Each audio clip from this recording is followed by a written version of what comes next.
Today we're going to be reacting to a Team USA article on WNBA.com. 5 things I like about women's basketball women's national team. Before we get on to it, if you guys are new to the channel, subscribe. Thank you guys for 25.7k. But we are going to be looking at these, and I want to see. I'm worried. I think one of these 2 things are going to happen. Either they're going to praise people that barely play, because the players that are playing less minutes are playing better. Outside of Asia and Stewie, they are exempt from the conversation. They are exempt from Sentiment Basketball Club conversations.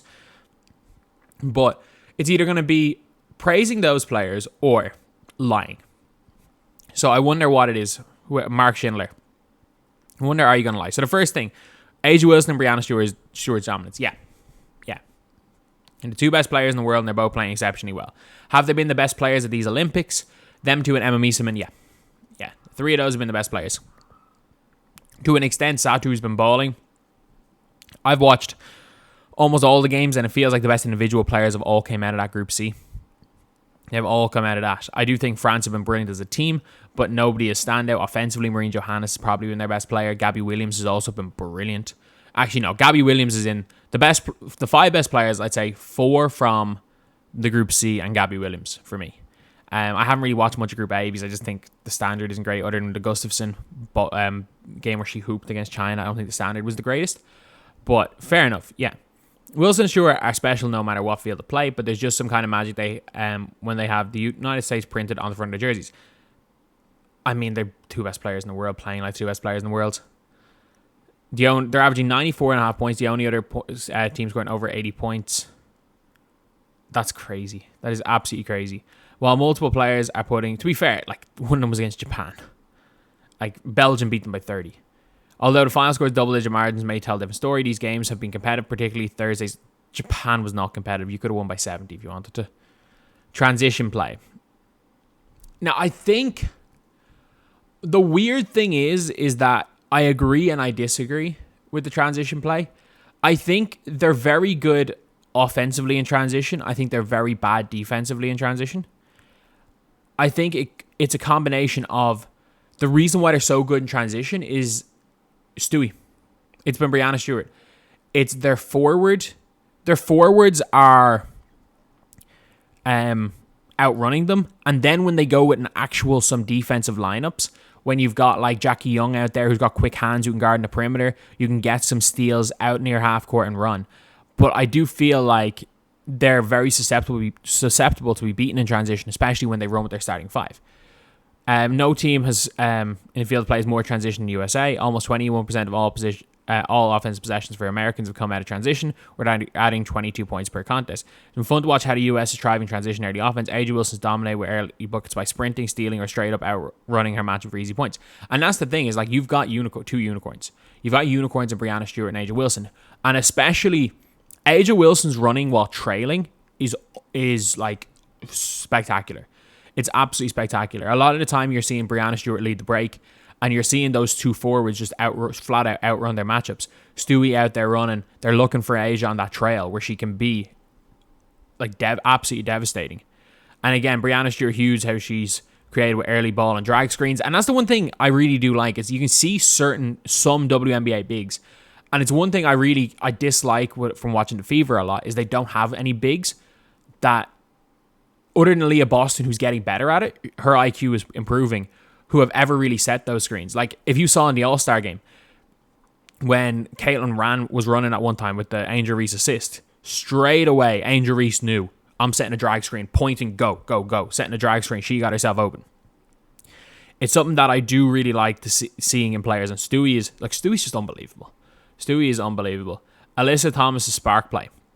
Yeah, she's been unbelievable. She has been spectacular on defense, and she's been a great rebounder. She's just been that hustle player. She's the hustle player they need. That's why I said, people call me crazy when I said they should bring Angel Reese, because like they don't have another Alyssa Thomas. Realistically, if you could start Alyssa Thomas or Angel Reese and bring the other one off the bench, you don't lose. If your 5th option on the floor is a hustle player who will give you 8 to 10 points of pure heart a game, without needing, like, you don't have to pass Alyssa Thomas the ball for her to score. You don't have to pass Angel Reese the ball for her to score. Or just get them the ball and try to get them to do something. They will live off scraps. And Alyssa Thomas, her all-around game. Look, if Alyssa Thomas didn't have 2 torn labrums and could shoot the ball, she might be in that conversation with Stewie and AJ for the best player in the world. She might be. She's in that next group of players. For me, it's Stewie and AJ are the best. And then there's another group of players which is like Jackie Young, Sabrina Ionescu, Alyssa Thomas, Caitlin Clark, Jonquel Jones. There's that group. I would have like those. Neko Umake is in that group too. And then there's like group 3, which for me would be like Arike, Jewel Lloyd, Kelsey Plum. Trying to think off the top of my head who I would put in that group of players. I'm not sure. Angel Reese is probably in that group of players, maybe. Bree Jones might be in a higher group. Aaliyah Boston's probably in the same group as Angel Reese. Like, that's how I would like tier up players. And Alyssa Thomas, I think, is very close to being top 2. I don't think she is. But she's been brilliant. She needs to start. So at least this article is going to be not trying to hype up players that have sucked in the Olympics. But yeah, she's been absolutely brilliant. They struggled to contain Julie Van Loo. And yeah, Alyssa Thomas defensively and offensively. Sabrina Ionescu shooting. She's not shooting very much. And that's the thing. And it's like, she did hit 2 shots. She was the only one, like, she's hit garbage time shots. And that is the one thing. She's the only one person who can hit a shot, by the way, for them. They're 9 of 34. That's crazy.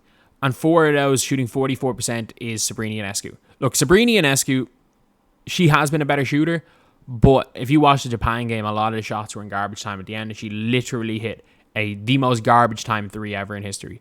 But she is not only is she the best shooter in this team, she's the only good shooter on this team. You might be saying, what about Stewie? Stewie's shooting like 20% in the season. She's going through some shooting slump. Like, the way people are describing Caitlin Clark's shooting slump is the actual shooting slump that Brianna Stewart's going through. She is shooting like 10% less than Caitlin Clark on all wide open catch and shoot threes. Like, she's shooting poorly. But Sabrina has to start. Sabrina absolutely has to start. Jackie Young's defense, I like this one. I like this article because it is actually telling the truth. Like, the impact of a Sabrina, of a Jackie Young. Jackie Young changed that whole... She played 9 minutes. And in those 9 minutes, I don't think she scored. But she did more in those 9 minutes than Diana Taurasi has done in the entire Olympics this time around. There's no reason Jackie Young should not be starting. Unless you want to start Jewel Lloyd, but it should be Jackie Young. The starting lineup should be Sabrina Ionescu, Jackie Young, Alyssa Thomas, Stewie and AJ. Obviously, Stewie and AJ are exempt from any criticisms of rotations or anything, because Stewie and AJ are just exceptional.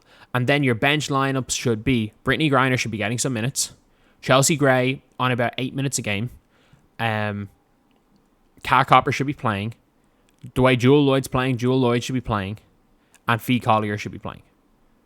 Kelsey Plum should not be in the rotation. Diana Taurasi should not be in the rotation, because you have brought a billion score first 2 guards.